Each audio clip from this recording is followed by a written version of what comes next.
Hello, everybody, and welcome back to the channel and welcome back to this Venus series. I hope that you have had a moment to take a dip into each of them, or maybe you're bouncing around to the different videos in the series, but whatever it is, I hope that you take it in because we've got Venus coming up. That's a Venus retrograde coming up.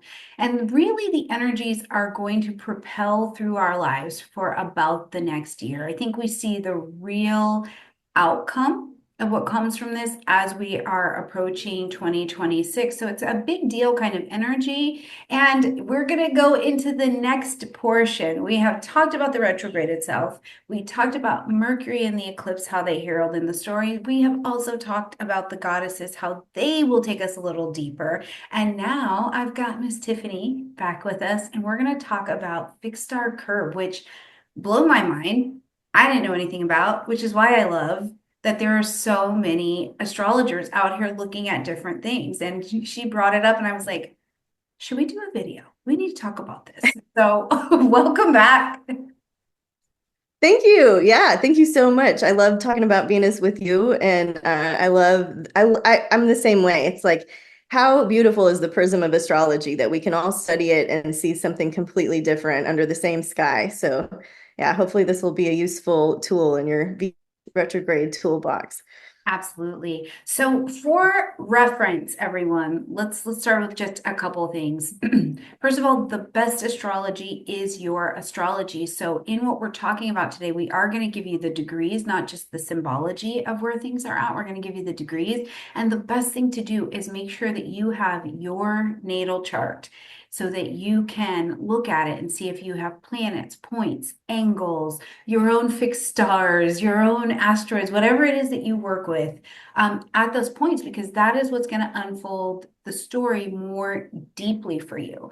And the hope is that as we're sitting and having these conversations, as you end up working on whatever the retrograde brings up for you, that you have the tools and you have some guidance as to what it is you're looking at and what you're facing. So when you're in there with your own dragons, you have a little bit of tools.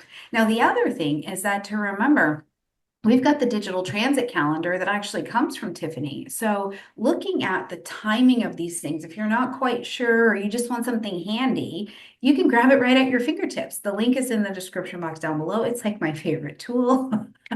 So, thank Thank you for you. doing that because it's just really, really super helpful. So whatever you need, it's in the description box down below. And I will also make sure that Tiffany's information is down there. And you guys have actually already seen Tiffany. She's in the 2025 videos where you just held it down in the spiritual development. So good. So good. Thank you. Yes. Thank you. So let's go into this because Yeah. we've covered a lot about what the Venus retrograde moving between Aries and Pisces is really bringing to the table. There's a lot of, for me, the word is reclamation. We are going Mhm. into a space of reclaiming the self, reclaiming the identity, reclaiming the power of femininity to call to me what it is that I want. So how now does Kerb, it's Kerb, I want to call it Kerb, but it's Kerb, fit into this story? So, okay, when I was looking at the entire 2025 forecast, of course, I noticed all of those ingresses of planets coming in and over 1 degree of Aries. So, 0 degree of Aries is exciting enough because it's the seed, it's the beginning of the entire zodiac, right? And so, as I was looking at all of those ingresses and points hitting 1 degree of Aries, I just went to the fixed stars and I looked it up and I noticed, yes, we do in fact have a fixed star at 1 degree of Kerb. And the general meaning for this star is being jilted by a lover or a jilted lover, which conjures up a sense of abandonment and betrayal. So this is curious, right? So what is it that the cosmos? Why is this story so loud in the narrative this year? What is it the cosmos are wanting to bring to our attention? And I don't think it has to do with breakups and makeups and breakthroughs with relationship type stuff. I think that the sense of being jilted by a lover is deep. It's a deep wound, and it's one that we do to ourselves. You know, it's this sense of self betrayal and self abandonment. And so I have a lot of examples of that in my own recovery journey or reclamation journey or redemption story. And I know that you guys do too, but we can get so caught up in looking out there, blaming, getting confused by the TV of life that we see, that we forget how much of it is actually just a mirror. So I think at this point, because it's activated all year long by the weather for the collective, right? This is a huge, huge, huge opportunity to work with that sense of self-betrayal and self-abandonment.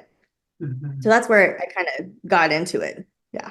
Yeah, no, but I think that's a great place. And I want to jump down to some examples, but I'm thinking about as well how we've got the portion of the retrograde where Venus is retrograde in Aries, which is, I think, that call teaching us to come back to our own desires, stop chasing what's not aligned, and stop chasing because Venus is not a hustler, right? But then Right. when it slides back to Pisces, it's like, okay, we've figured out what's worth fighting for. Now we have to trust this process, let it go, realign, and that alignment can come with ease. And in Mhm. between this dance is this like continuing, I almost want to say like a mentor or a helper with Kerb, where it says, but recognize, why would we continue to hold this? This is where we've betrayed ourselves. And now, with new information and strategy, we can choose differently. So I feel like Right. these are questions that, yet again, the entire retrograde is beckoning. But there's a Mhm. big one right here with Mhm. Kerber. It's like, where did you abandon yourself? Right now Mhm. that you know it, because sometimes, Mhm. I don't know about you, but it's like sometimes I gotta get into the heat of a little bit of pain to realize that this is ineffective or not in alignment for me, and then have the door open to what I can choose next. Mhm. Yeah, right. And we're working from a place like until you make the subconscious conscious, right? It will rule your life. You'll call it fate, or Jungian quote. And so until it's like seen, you don't even know that it's motivating you or your decisions or your feelings or how we can choose to be hurt that what really wasn't even about us, and Right. right. And so this sense of self-betrayal, one way I really like to look at it is that it's easy to look at the emotional side, right? Where I have kind of stepped out of my integrity or something that I just have not been in alignment with what feels good for me. But there's other aspects of this self-betrayal that are not our choices necessarily. Physically is a huge one. So there's physical, emotional, mental, spiritual. There's many, many ways to kind of trick ourselves and be a little bit delulu. We can lie to ourselves. We can lie by omission. We can belittle something out. Uh, um, we can ignore something that is in our face. We can not be in a place of acceptance and surrender. And that form of struggle, right, is really what keeps us kind of mentally tied to this path of struggle. And that's not really what we want to do, especially talking about Venus retrograde. We want to release, relax, attract, hold space. I have shifted into my meditation. My mind was getting a little busy, guys, and so I wasn't like the perfect meditator where everything was quiet and golden white light perfect for my 20 minutes. My mind was getting a little chatty. So I started using some visualizations of plants, right? Of like becoming a plant or being a vase is what I've been doing this last week. And so this container style of holding the water and the plant.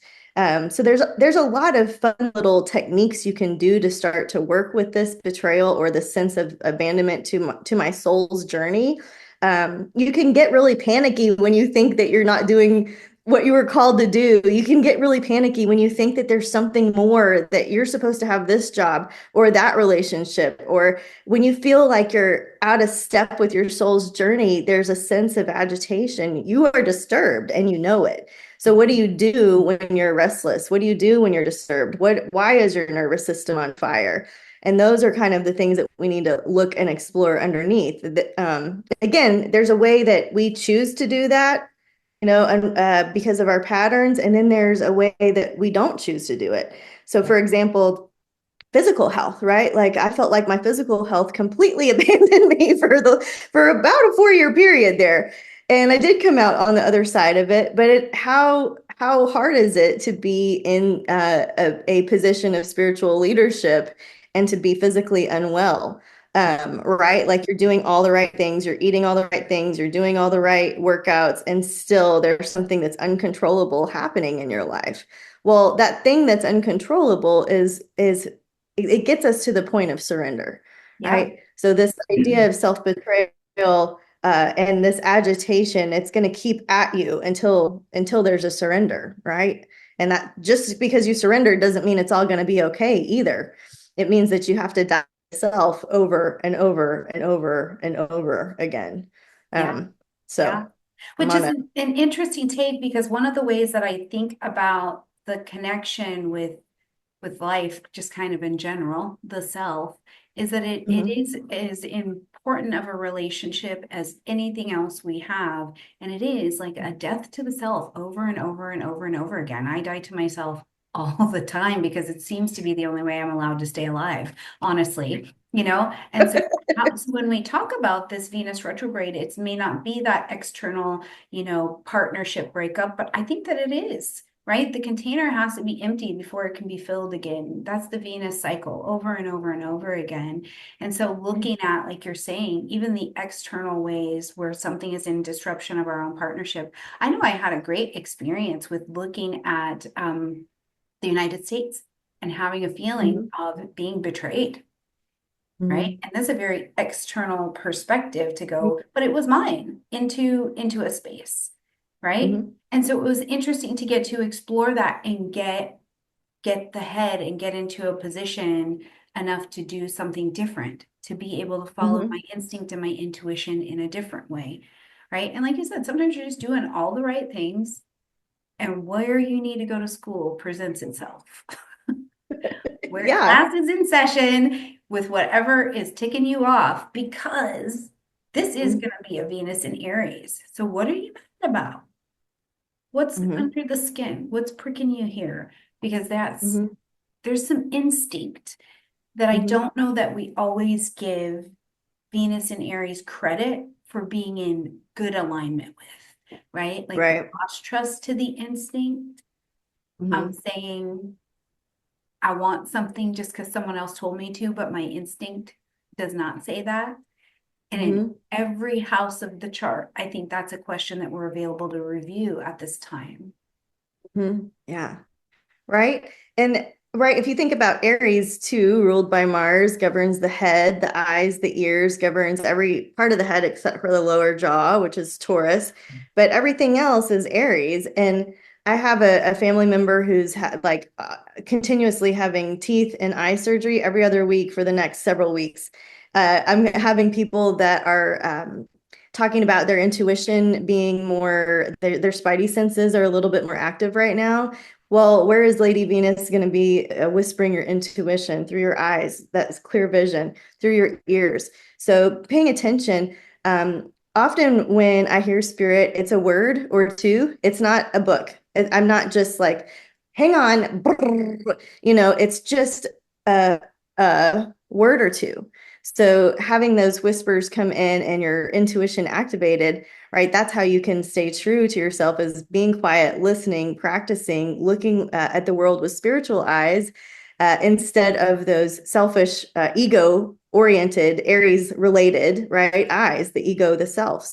So dying to that version of ourself and looking at the world with a spiritual lens. Then you're not taking everything personally, right? What Absolutely. like that's with some of our opportunities with the Aries challenges, including this fixed star and including all of the back and forth over it, have to do with that, not taking anything personally, being impeccable with your word, reread the four agreements, post those up, and let's remember those things.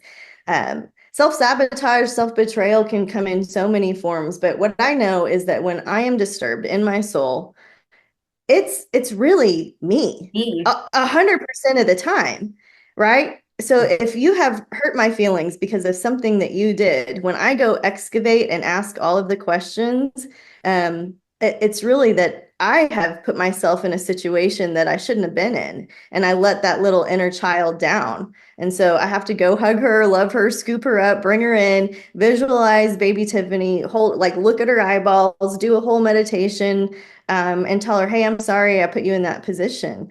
And so as long as I'm taking responsibility for those feelings that I'm having within myself, Yeah. then there's a solution, there's a piece available. But as long as I'm tied to you fixing my problem, I'm never going to have peace. You're never going to fix it, because then the next person is going to do it, and then the guy's going to pull out in front of me in traffic, and then the preacher's going to say something I disagree with, and you know what I mean? Everything's going to have a thing.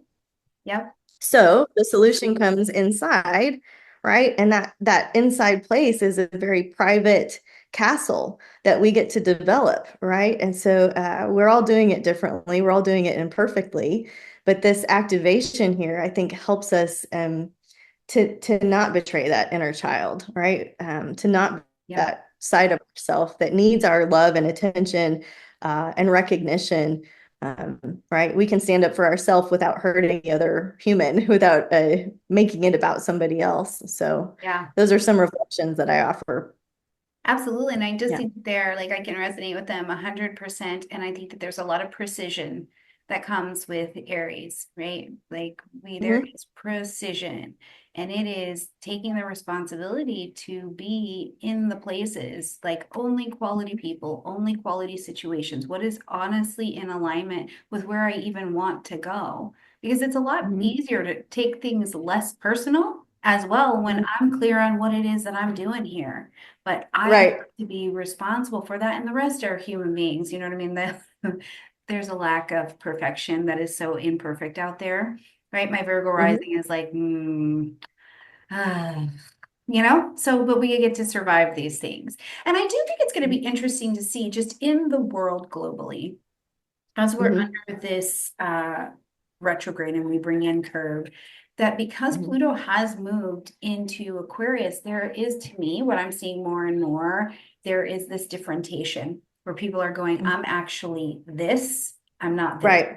I'm actually Yes. this, I'm not this. And so it's like, even I think under this retrograde, as you discern what is of real value to you and where you cannot betray yourself anymore, you can't just be there because it's the right thing to Yes. do, we will see Yeah. ourselves and the world getting in alignment with the right relationships, because they need to be simpatico, right? They need to be Right. simpatico. But it will be a big deal. It's so fun to come and sit and listen and talk about it with Tiffany. I love that, but when you find out you're actually for a different political belief, or you're Right. actually for a different this belief, or you're Right. actually for this, right? How do we navigate making those changes? And all of those are the dying offs. I was this and I'm Mhm. not this anymore, but now I want to grow here. So I don't think that this is at all a passive um, retrograde, is what I continue to say.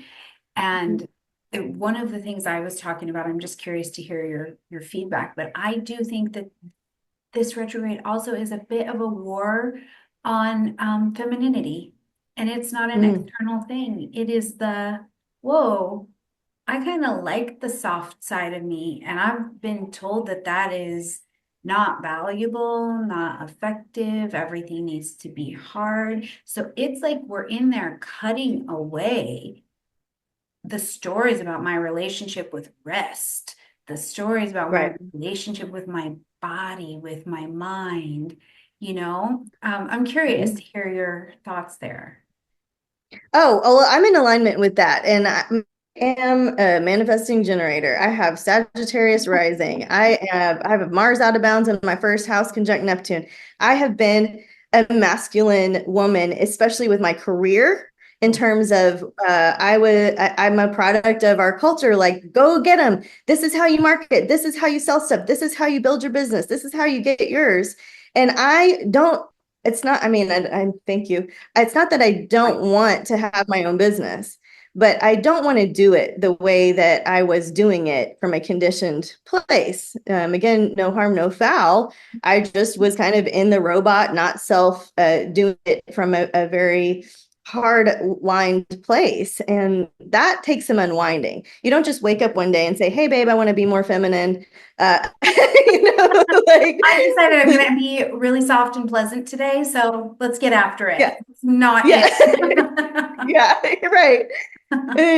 So it's like a weaving that's happening. And I hear it in all kinds of really powerhouse women in my life, that they are too are wanting to be softer in the kitchen, more home-based, more slow foods cooking, not like meal prep, cold hard knives, have everything planned for the whole week, but like what's the Venusian luxury side of slowing things down a bit and picking something from the garden that your bees have pollinated locally, right? Like what is and then cooking it slowly over time. So I love that. And I don't mean the war on femininity. I was like, ooh, ouch. I see why, because there's a Martian thing there. Um, and I guess how we're talking about it feels better than the way it felt at first. It's like, okay, Yeah, it feels so, rough, right? yeah, It feels rough. And I think that that is the intention of it, that there yeah, is some sandpaper, just scar tissue, sandpaper. It's a bit of a rough come in. And I do believe that all of us, depending on where you're at in your exploration of it, mhm, it won't be a gentle softening into. I think, and I know through my own experience of even coming to Spain and coming right into the House of Venus and feeling myself have to fight for femininity. And it wasn't out mhm, there. They made it very, very mhm, welcome. My husband brilliantly makes it welcome. It was me. And it was like, mhm, why do I have to have the answer all the time? Why do I always have to be the leader? Why am I not allowed to rest? So literally, and now, as the battlefield has shifted, it's very mhm, different. But for me, it's important to highlight, if that's what it is for somebody going into this, that you may not be having this gentle journey into your soft life. It might be rough for a minute, but I think it is fire and it is wisdom on the other side as well. That's why I say I think this is not a passive Venus retrograde. There's a bit of mhm.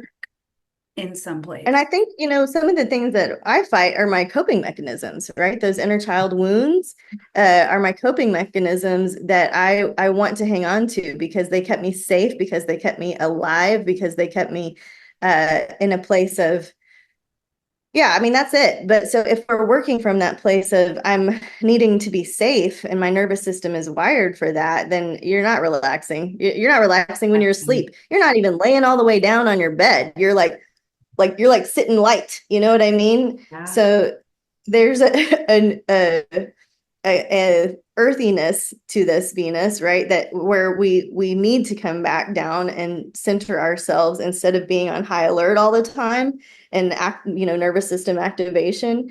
There's a book that we were assigned in my master's course in health psychology, and it's Robert Sapolsky, and it's a book. It's an older book, but it's called Why Zebras Don't Get Ulcers. And, have you read that one or seen No, it? but I love it. I love that title. So it's you get the vibe. It's like the animal kingdom can have an experience and let it go back to Yeah. grazing. The humans, we're less capable of that. We have an experience and we stay activated, and the neural pathways fire up and get stronger, and we get more alert and more hypervigilant. And that's, I think, the sandpaper effect that you're talking about. Like, it's not so easy to just turn a switch on and off. Like, this is a whole year process, perhaps more. Give yourself 3 years if you need it. Mhm. But yeah, the idea of bringing it in fixed star Kerb too, I want to say, when you're talking about making things personal, right? What's going on with 0 to 1 degree of Aries in your chart? Like this might be a really powerful year for some people and maybe less so for others, and you're witnessing and observing and supporting. What's opposite that, right? What's in 0 to 1 Libra? So I have 2 degrees, my Jupiter's in 2 degrees of Libra. So that'll be interesting. What's opposite of that? What's square that? What's transiting that? Like there are lots of ways to personalize this and help you see the weather specifically. And Yeah. I think that's the gift of really studying your chart with a group, with your astrologer, and really dialing it in a little bit. But Mhm. there's nothing like your life experience. The thing that you're agitated with is your teacher. You don't have to look at your chart for that. I you like know? it's just right here. It's just right here. Maybe the astrology helps like make it for sure, right? Because Yeah, I do think that that's where sometimes astrology is really great because it's like, no, no, no, you can't lie to yourself. It's just right here. So let's not waste right. the fire. Don't waste your smoke over here. It's a good place with astrology to say Mhm. the war can end sooner. Mhm. And you don't Right. need to fight. Let's just reclaim. Let's just reclaim. Tell the truth. Reclaim. Just reclaim. The Hmm. doors are open. So I do love that Hmm. about astrology. And I think I love that about this Venus retrograde. Like you're saying, whatever it is, it is what it is, not because it's what we're being told to be, but because we're going to remember who we are on the other side. Right. That's mine to take a look at. So much wisdom. Hmm. I think there's so much wisdom in this retrograde, you know? So I had a fun little thing I did this. I hosted a retreat in January, and I had my participants write a love letter to themselves to be received during Venus retrograde. I How love cute it. is that? And they all wrote one to each other. So it's not just me, Tiffany, dear Tiffany. It's like, dear Stormie. And then everybody else contributed. And with their permission, I have also written and included. And the stuff that they wrote, they do study astrology, but golly, it was on point with this retrograde cycle and with like the staying true to yourself. Well, to be not ourselves, right? To be the not self. And so this is an unwinding and necessary unwinding. And it might look a little bit messy. The self-sabotage, the lack of trust in spirit, really, to me, it's like I can Tiffany my way around this world. I know how to survive. I know how to make money. I know how to, you know what I mean? Like I know how to do the things. Yeah. But what I want to do is surrender completely and say, you lead. Where do you go? What would make you say, well done, Tiffany? You know what I mean? Like how do I not self-sabotage by buying this bee business and setting goals and making honey and getting the label perfect? Because I know how to do those things. But how can I Venus retrograde myself? How can I relax and allow something to come to me, which it did. These people offered it to me. I didn't go seek it out. So that there's a shift. There's a visible shift that is an example, perhaps. So if you are the type of person that is a go-getter, getting it done, getting out there, do you want to experiment with waiting and surrendering and seeing what comes to you? And that doesn't mean you have to take it, right? You can have the ability to respond in the moment or over time. But when you see what you are attracting, right, that can also give you more Yeah. information. So about yourself, right? Like your own frequency, right? I Yeah. It's thought so of that good. really well. It's so good. It is, right? It's like just we're gonna just take a little look around, see what it is. Uh-huh. Do you Yeah. still want it? Because in Yeah. your reclamation, you're gonna go, okay, is this still working for me? And I don't want this for myself anymore is an absolutely valid statement Right. always, but I think Yep. particularly at this time, and it's very Aries in the beginning, right? Like there's no apology for the presence of living to that. There's no apology for I can't fit myself to be in this space anymore if it's not the right thing. And I also think that it's a nice chance to realize the dichotomy between Aries and Pisces as we experience this, because there's like a revelation and then a healing and a softening to it and then a coming back. And the dynamic between I don't have to choose between being soft and being strong. I don't have to choose Mhm. between being rageful and being graceful. I am D, all of the above. And if that didn't happen, we can just look at the female cycle. If it didn't happen, the tissue would never tear away to Mhm. make space to hold the next case of abundance.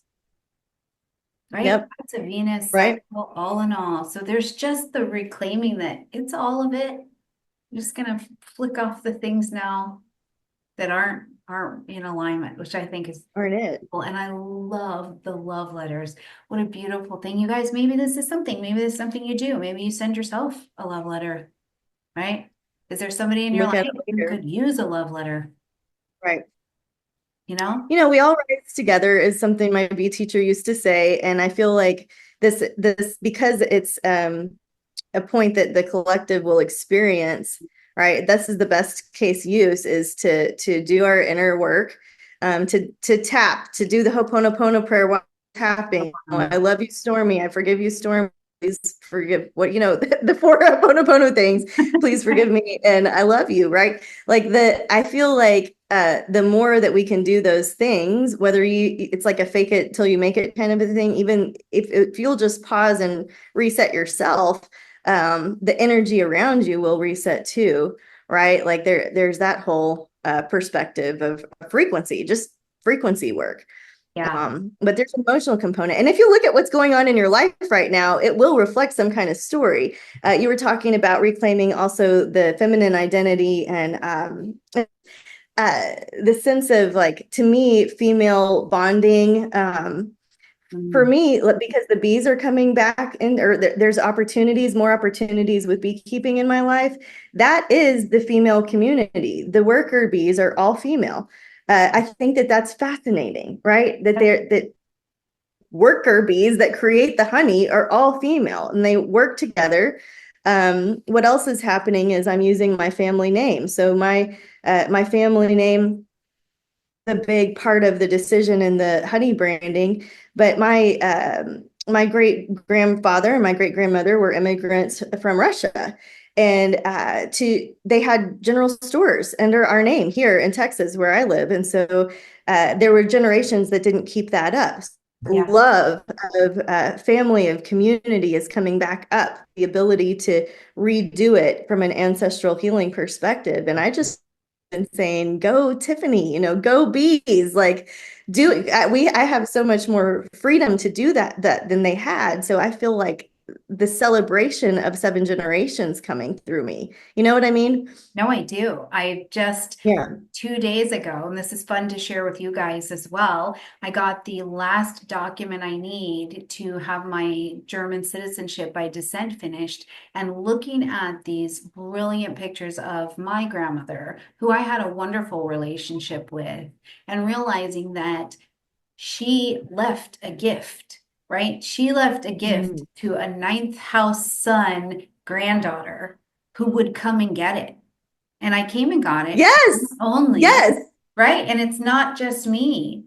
Come to find out, my mother, her older siblings, and all of my children and all of her descendants are available to it. So in one fell swoop, there are 10 Yeah. people who were able to vibe into the gift. And it's been really important to me. And it is that it's very ancestral, Hmm. was all along the way. So as these, I'm hearing your experience, you guys tell us your experience. What are you Yeah. feeling called to? What's lighting up in your chart around this retrograde where you're like, no, I'm not gonna do what the world told me to do. I'm gonna do what my instincts telling me to do. I'm facing this. What is it?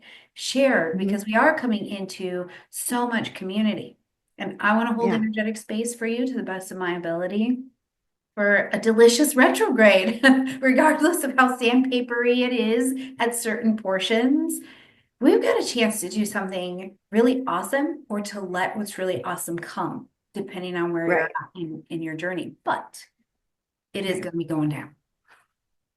Right. It is going to be going, All year long, not just this moment, right? not just this And moment. so where do you, like, refuse to betray yourself ever again is kind of what I want to know, like that's what I want to see in the comments. Where do you stand for yourself? Where do you absolutely refuse to betray yourself ever again? And this has nothing to do with anybody else. This is you and you, You right? and This is you. being, yeah, that's it.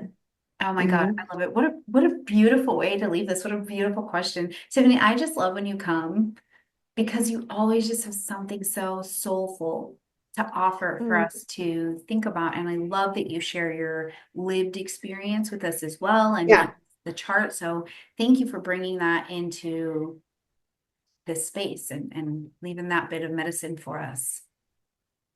Oh, absolutely. I love, I just, it's right there. Astrology is so literal, it's so real. And when we share our stories, it helps us learn it better. It helps me learn it better hearing your stories too. So, you guys, have a beautiful Venus retrograde cycle. Work with fixed star Kerb in a way that honors yourself and your lineage. I think that it's a beautiful opportunity over and over and over. We're not going to get it perfect. We're not going to get it right. We're not going to do it 100% of the time, but all we have to do is the next right thing. And that's always available. There's always that reset moment available.